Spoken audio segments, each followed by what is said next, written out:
Alright guys, it's the next morning. I just got out of the shower. Before I went to the shower, I took the filters out and just tried to drive without the filters and still didn't fix nothing.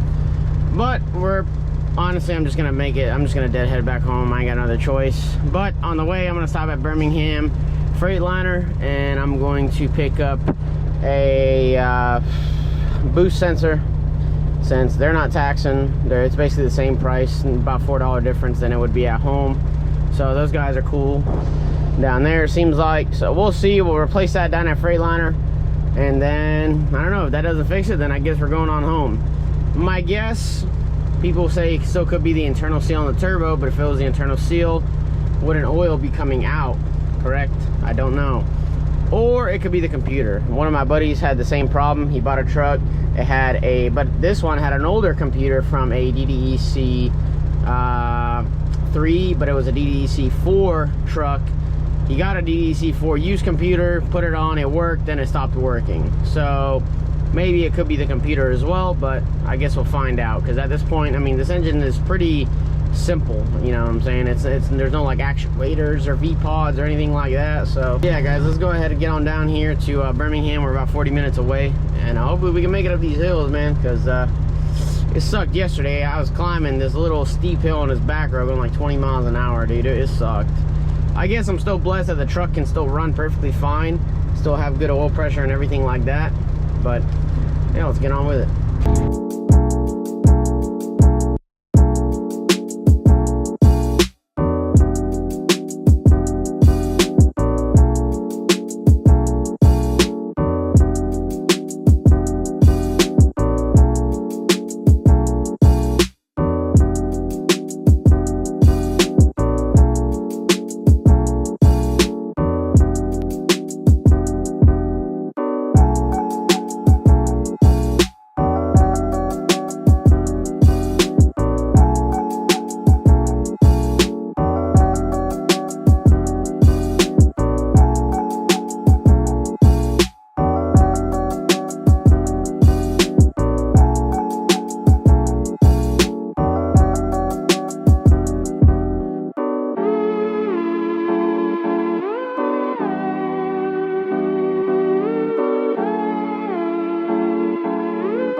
Something weird just happened. As I was coming off the exit from the truck stop, the truck was like, like it wants to boost, but it doesn't.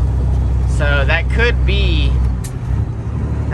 maybe be the computer, man. I don't know. It's like it wants to, but it can't. So it's falling on its face. So that's something new. Well, when I get to Birmingham, I'll see.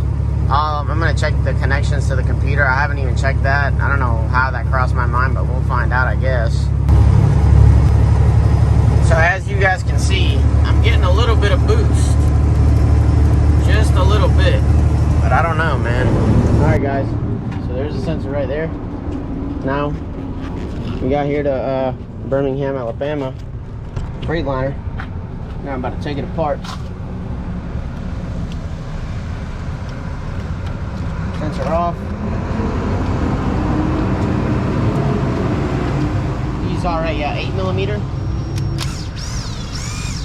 Make sure you don't lose the bolts, because you need those. They don't give you any.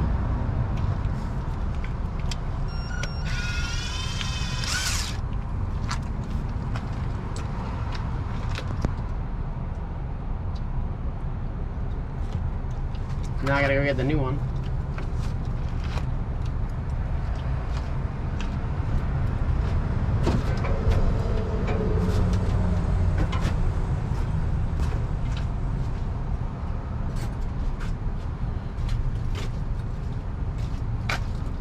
So here's the new O-ring.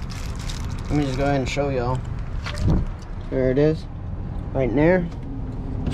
See the flathead, and they're off.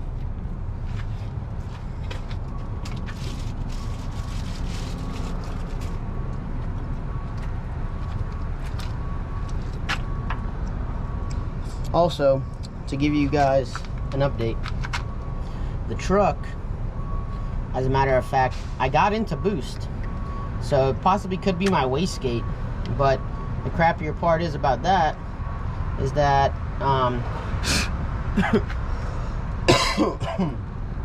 wastegates are pretty expensive. They cost about the same amount as a turbo itself, so it's pretty stupid. So you're better off just replacing the whole turbo, you know.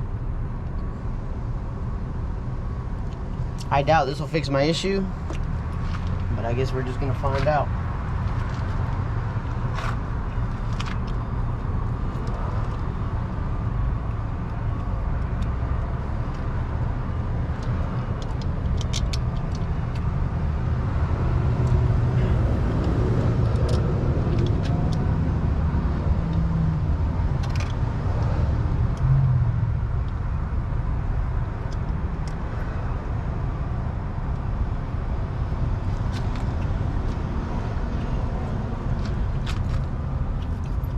Now we're gonna snug it up.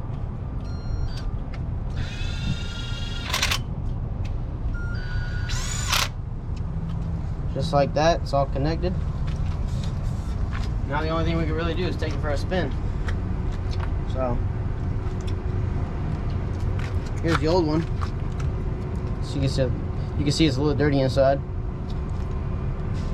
The old, whatever O-ring, it's also messed up.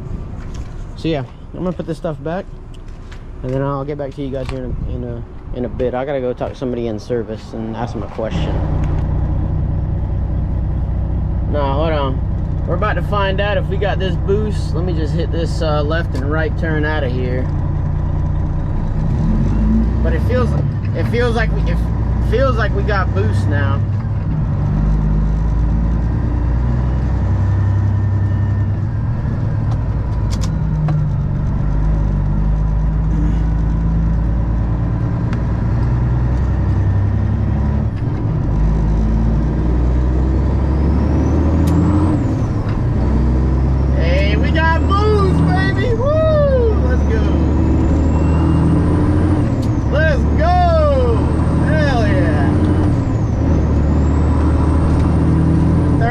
Let's go, dog. Hell yeah.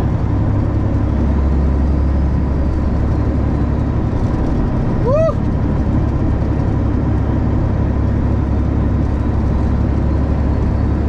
Wow.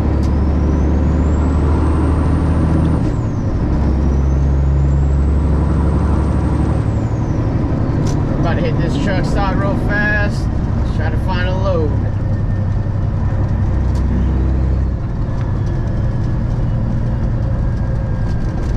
Sir.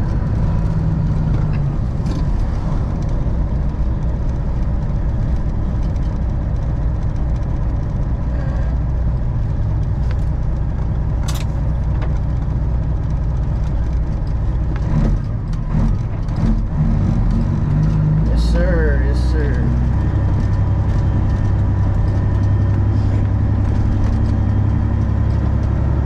Hell yeah. That's how we do it, boys. Even though we spent $750 on an intercooler, it's all good.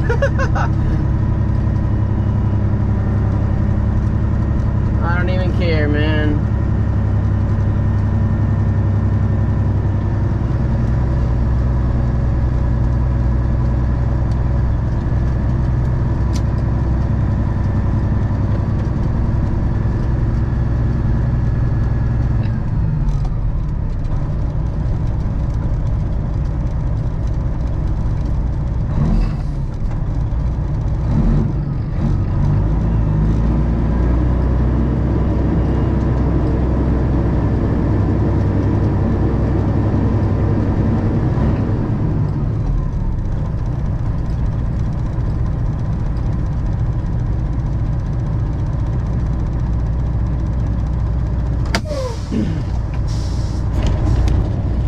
Alright guys, there you have it. We got it fixed, man. I appreciate everybody and their help on the Freightliner Classic page. My first initial thing was to do the boost sensor. I thought I could bypass it, you know, how people normally do it with those freaking, with a paper clip, but I guess that didn't work. So, it is what it is, but we're about to find a load and probably just head back to the house, so. Alright. Alright guys, what is going on? We're back at the house, man. We ended up, after that last clip, we ended up picking up a load. We went back north up to Hartsville, I think it was. Hartselle or something like that. Picked up a load last minute. Had to be picked up by like 4. Yeah, we got there at 3. We were 60 minutes away, so I had to go back up and then drive back down. So basically, we did that. And yeah, truck ran smooth, truck ran fine. I was very happy with the outcome of everything. I am very glad that I didn't spend all that money. Like, there was just so many comments that I was getting on the posts that I made that, you know, I was thinking the worst. Sometimes, you know, maybe I shouldn't have done that. Maybe I should have just done the boost sensor from the jump. But I did the intercooler anyways, just because I seen like a big like rock had hit it and it dented it. So I was like, you know, maybe that's it. But honestly, from talking to a lot of people, those intercoolers are like $1,000 to like $1,500 apparently, and I only paid $581. And the 2 couplers were $55 a pop because I bought 2. So I got 1 spare now. I only use 1. So it came out like $730, I think it was.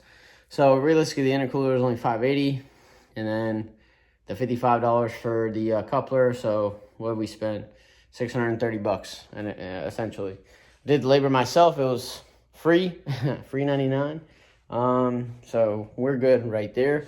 We drove to Birmingham, like I said, and we went to go buy the sensor, which the guy that sold me it for that price wasn't there at the time. And then I was talking to some other guy in parts. He was pretty rude, but that's how they are.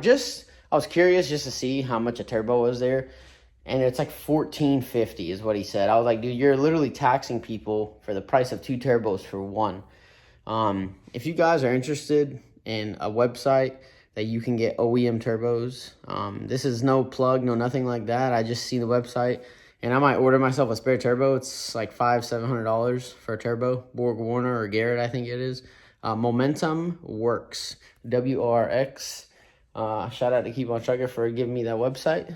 So yeah, on top of that, on that other clip where I asked about going into service to ask a question, I wanted to ask a tech a question, and the service guy was a complete asshole. He was like, oh yeah, none of them can get off the jobs that they're doing. We don't allow our techs to talk to customers. Well, that shows how crappy your customer service is in the service department and at that Freightliner. So shame on y'all. Be sure to leave them a review. Let them know the bald white dude is a crappy service writer. Because when I was a mechanic, I don't care who it is, if somebody had a question, I'd walk out there and answer it. You know, that guy didn't run the place. So, but like I said, we got it fixed. That little $79 sensor could have been all I had to spend. But at the end of the day, that intercooler was kind of on its way out. And I noticed when I replaced that intercooler that my truck feels a little bit different. So maybe that intercooler was kind of on its way out. Maybe had a leak or 2 or something. I don't know. But, you know, it is what it is. Sorry I'm like pacing. It's just kind of what I do. But on top of that, made some quick money, even though we took a L for that one day. So, and all in all, we left Monday delivered, woke up Tuesday, wasted that whole day. That Love's was terrible. Them dudes are slow like molasses. I'm pretty sure that's every Love's. I've never been to one Love's that's any good. RMB, Truck and Trailer Repair up in Huntsville. Huge shout out to those guys. That guy gave me the contact info to that American Radworks place where I got the intercooler from. So to know there are shops out there that are helpful and they're really welcoming, that was cool. He didn't even end up charging me to hook it up to the computer. Most shops are saying 1 to 2 weeks just to hook it up to a computer. Like, come on, dude, it's ridiculous. The computer wasn't even telling us that that the boost sensor was bad. So, which, you know, if it's not telling you, then how are you gonna know? The only thing it was telling me was my what's it called, Jake brake solenoid, because one of my Jake brakes still doesn't work. I have a Jake brake that I need to put on the truck once I do the overhead adjustment. So when the time comes for that, we'll do that, and then that code will be cleared. But that's all the codes that's all the codes the truck threw at that time. So a big shout out to them. They got a good team of guys there. And also thank you to American Radworks for making a decent product. Let me see if I can find my wallet. Give me a second. I'll show you their card. All right, guys. So here's their card right here. American Radworks LLC. They are up in Vinemont, Alabama. U.S. Highway 31, basically like north of Coleman, just a little bit on 31. They do all kinds of stuff, man. Look at all this stuff. Radiators, charger coolers, AC condensers, radiator cores, oil coolers, DPFs, fan shrouds, radiator shop supplies. They also service and basically aluminum welding, fuel tank service, repair, recondition, clean, recore, and all types of heat exchangers. And they coverage, automotive, light truck, industrial, all that stuff. So if you guys want to look them up on Google, leave them a good review, even though that didn't fix my problem. But it's good to know that I found a decent place that sells pretty quality parts, basically literally comparable to OEM, if not better. Hit them up, leave them a nice review. Also, RMB, leave them, if you can go on Google, leave them a 5-star review. Let them know. Appreciate you for helping out Trucker AK. You know, you guys got some good people. I'd appreciate that from me. But on the other hand, guys, there you have it, man. That repair, very cheap and cost effective. All did it myself. Didn't wait on a shop. Didn't want to be stranded. I don't like waiting on shops. These hands are the only hands that I like touching that truck. And you guys see it there, man. That's part of being an owner-operator in today's world. You know, you got to save money where you can. And repairs are the most expensive things that we waste our money on. So, but on that note, I appreciate all you guys. All the amount of support that I got. Everybody trying to help me out. I won't forget about you guys. So big shout out to y'all. Big shout out to the Freightliner group. And yeah, that's going to be it for this video. Also, the update on the truck. We are not going to be selling my dad's truck. So, woo. We're going to be keeping that puppy. So the build on that continues. It will be continued real soon. So yeah, guys, I hope you enjoyed this video. Make sure you share this with your grandma, grandpa, mom, dad, sister, brother, cousin, all that. Don't forget to subscribe. And I will catch you folks on the next one. Peace.